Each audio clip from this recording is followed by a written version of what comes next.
कहां का सत्यमेव जयते, कहां का सत्यमेव जयते। सुप्रीम कोर्ट के जजेस, हाई कोर्ट के जजेस जरूर इसको देखें और आत्मचिंतन करें कि भारत की न्याय प्रणाली कहां पहुंच गई है। भारत में टोटल 5 करोड़ केसेस तो वो हैं जो district court, high court, supreme court में है। इसका मतलब 5 करोड़ परिवार न्याय की आशा में बैठा हुआ है। ऑन एन एवरेज एक परिवार में 6 आदमी रख लीजिए, तो यानी 30 करोड़ लोग न्याय की आस लगाए बैठे हुए हैं। 30 करोड़ का मतलब एक अमेरिका, 30 करोड़ का मतलब 15 ऑस्ट्रेलिया, 30 करोड़ का मतलब 7 कनाडा, 30 करोड़ का मतलब 1.5 ब्राजील। इतने लोग भारत में न्याय की आस में बैठे हुए हैं। और ये 5 करोड़ केस तो वो हैं जो district court, high court, supreme court में है। इसके पैरेलल हमारे देश में एक और जुडिशियल सिस्टम है, उसको कहते हैं तहसीलदार, एसडीएम, एडीएम, डीएम, कमिश्नर, जहां पे चकबंदी के मुकदमे चलते हैं। वो इस 5 करोड़ में काउंटेड नहीं है। जो तहसीलदार के यहां मुकदमा होता है, एसडीएम के यहां मुकदमा होता है, एडीएम के यहां होता है, डीएम के यहां होता है, चकबंदी अधिकारी जिसको सीओ कहते हैं, डीडीसी कहते हैं, एसओसी कहते हैं, वो एक इसके पैरेलल में है। और 5 करोड़ मुकदमे वहां पे भी चल रहे हैं। इसका मैं लाइव एग्जांपल देना चाहूंगा भारत की ब्लैक जस्टिस सिस्टम का। 1985 में जौनपुर में एक 10 बीघे जमीन का मुकदमा शुरू हुआ था। अभी वो सबसे नीचे पायदान पे है, जिसको कहते हैं चकबंदी अधिकारी। 1985 में मुकदमा शुरू हुआ, 2023 आ गया, लगभग 37 साल बीत चुके। 37 साल में यह नहीं तय हो पाया कि असली विल कौन सी है। 2 लोगों ने क्लेम किया, वो कह रहे हैं मुझे विल मिली है, वो कह रहे हैं मुझे विल मिली है। 37 साल में यह नहीं डिसाइड हो पाया असली विल किसकी है। अगर मान लीजिए आज डिसाइड हो जाए तो सीओ के बाद एसओसी, एसओसी के बाद डीडीसी, डीडीसी के बाद हाई कोर्ट, हाई कोर्ट के बाद सुप्रीम कोर्ट, यानी अभी 35 साल और लगेगा, 70 साल लगेगा। सेकंड जनरेशन मुकदमा लड़ रही है, ऑलरेडी सेकंड जनरेशन मुकदमा लड़ रही है। और इसी स्पीड से काम हुआ तो मुझे लगता है थर्ड जनरेशन आके मुकदमा जाके तब जाके सुप्रीम कोर्ट पहुंचेगा। दूसरा एग्जांपल, एक ग्लेरिंग एग्जांपल आपको देता हूं। 1971 के वॉर में पाकिस्तान में बम फेंकने वाले, पाकिस्तान के फौजियों के बहुत सारे बैंकर तोड़ने वाले एक कर्नल कबोत्रा है, पंचकुला में रहते हैं। दुश्मनों को उन्होंने दांत तोड़ दिए।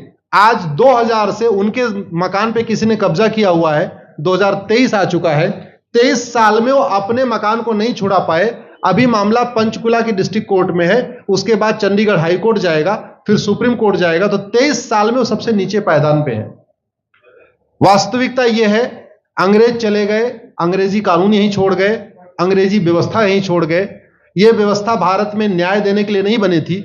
यह जो न्यायिक जुडिशियल सिस्टम था भारत में जो बनाया गया, वो केवल और केवल भारत को लूटने बांटने के लिए बनाया गया था। क्योंकि कानून वही चल रहा है, जुडिशियल सिस्टम वही चल रहा है, इवन हमारा ड्रेस भी वही चल रहा है। अंग्रेज काले कपड़े पहनते थे, हम भी काले कपड़े पहनते हैं। अंग्रेज जून के महीने में उनको गर्मी लगती थी तो 1 महीने छुट्टी करके इंग्लैंड चले जाते थे। आज भी हमारा हाई कोर्ट, सुप्रीम कोर्ट पूरे मई जून बंद रहता है। अंग्रेजों को क्रिसमस के टाइम में दिसंबर में छुट्टी मनाना जाना होता था, 1 महीने छुट्टी कर चले जाते थे। आज भी हमारी हाई कोर्ट, सुप्रीम कोर्ट दिसंबर में क्रिसमस के टाइम में 15 दिन 20 दिन बंद हो जाती है। तो सोच वही है, किताबें वही है, व्यवस्था वही है, कानून वही है। तो स्वाभाविक सी बात है, जस्टिस होगा कहां से? जस्टिस कैसे होगा?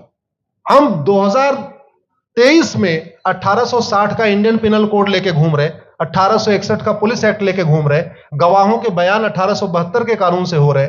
हमने सब कुछ वर्ल्ड क्लास कर लिया, लेकिन अपने जस्टिस सिस्टम को कंपेयर करने की कोशिश ही नहीं किया। जितने में एक एयरपोर्ट बनता है, एक एयरपोर्ट बनाने में 25,000 करोड़ की लागत आती है। अगर हमारी सरकारों ने एक एयरपोर्ट की कीमत जुडिशियल सिस्टम पे खर्च कर दिया होता तो हमारी न्यायिक व्यवस्था अच्छी हो गई होती। आज घटिया, चूंकि अकाउंटेबिलिटी नहीं है, जुडिशियल सिस्टम में कोई अकाउंटेबिलिटी नहीं है। किसी के साथ न्याय हो जाए, अन्याय हो जाए, कोई फर्क नहीं पड़ता। निर्दोष को जेल हो जाए, जज की कोई अकाउंटेबिलिटी नहीं। दोषी को बेल हो जाए, जज की कोई अकाउंटेबिलिटी नहीं। लाखों लाख लोग जेल में सड़ रहे हैं, लाखों धोखेबाज भ्रष्टाचारी बाहर घूम रहे हैं। मूल कारण है ब्लैक जस्टिस सिस्टम।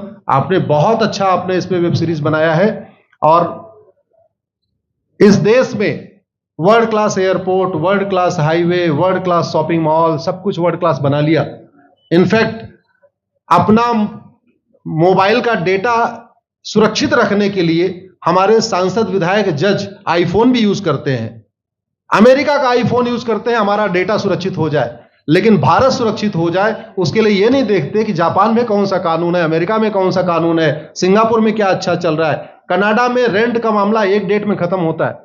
सिंगापुर में अभी कुछ दिन पहले एक व्यक्ति के पास 900 ग्राम गांजा पाया गया, उसको फांसी हुई है।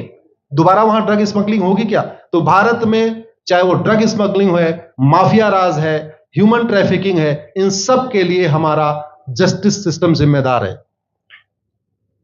कोई भी अपराध होता है उसमें दो पक्ष होता है, एक पीड़ित, एक अपराध करने वाला। जो पीड़ित होता है वो चाहता है जल्दी उसको न्याय मिल जाए, अपराध करने वाला चाहता है मुकदमा लंबा चले। भारत का न्यायिक सिस्टम अपराध करने वाले के साथ खड़ा है। बलात्कारी चाहता है उसका मुकदमा 30 साल चले और मुकदमा 30 साल चलता है। भू माफिया चाहता है कि गरीब की जमीन पे कब्जा कर ले, उसका मुकदमा 50 साल चले और आज की डेट में मुकदमा 50 साल चल रहा है। इसका मतलब वर्तमान न्यायिक सिस्टम बलात्कारी के पक्ष में है, भू माफिया के पक्ष में है, ड्रग स्मगलर के पक्ष में है, ह्यूमन ट्रैफिकर के पक्ष में है, नक्सलियों के पक्ष में है, माओवादियों के पक्ष में है, जो लोग देश विरोधी काम कर रहे हैं उनके पक्ष में है।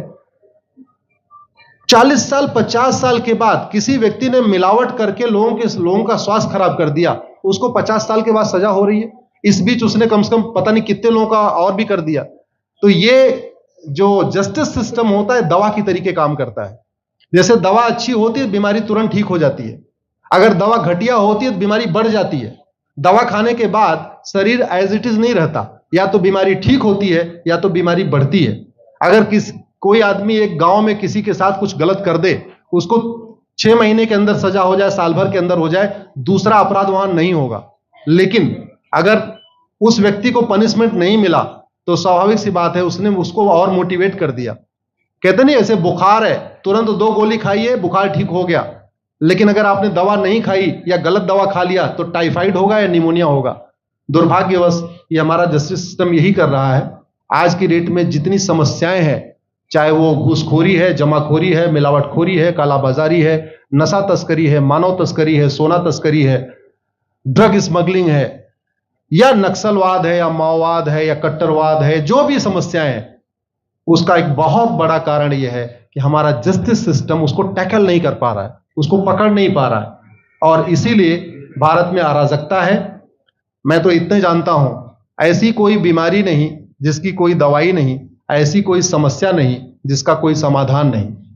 हम हर चीज के लिए बाहर से चीजें खरीदते हैं। हम ये क्यों नहीं देख रहे हैं कि आखिर चाइना का जस्टिस सिस्टम कैसा है, सिंगापुर का कैसा है, कनाडा का कैसा है, फ्रांस का कैसा है और अमेरिका का कैसा है।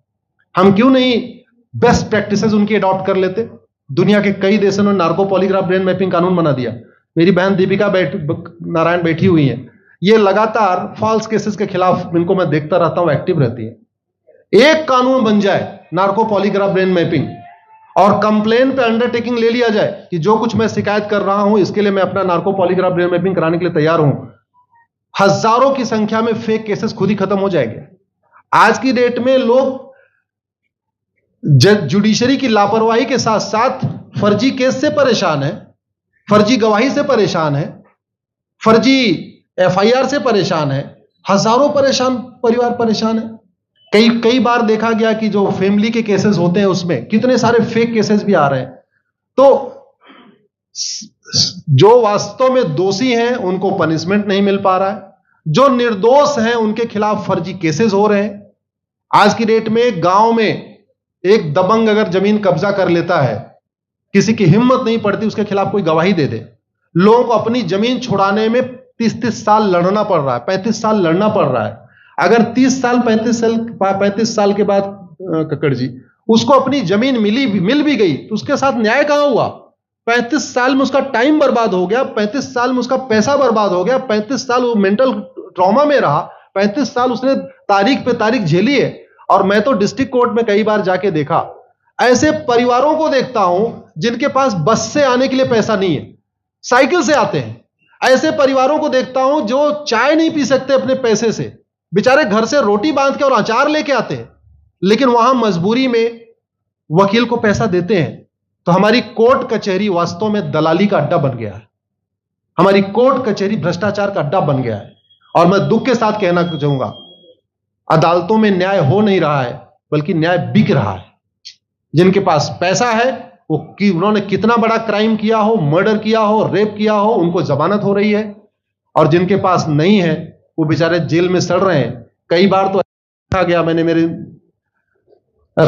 मर्डर किया एक्स अनंत सिंह ने, लेकिन एक्स अनंत सिंह बाहुबली थे, उन्होंने थानेदार को 20 लाख रुपए दिया, वो वाई अनंत सिंह को लेकर जेल में डाल दिया। नाम वही है। अब उसके बाद क्या हुआ, 20 साल मुकदमा चला और फिर सबूत के अभाव में छूट गया। तो जिसने मर्डर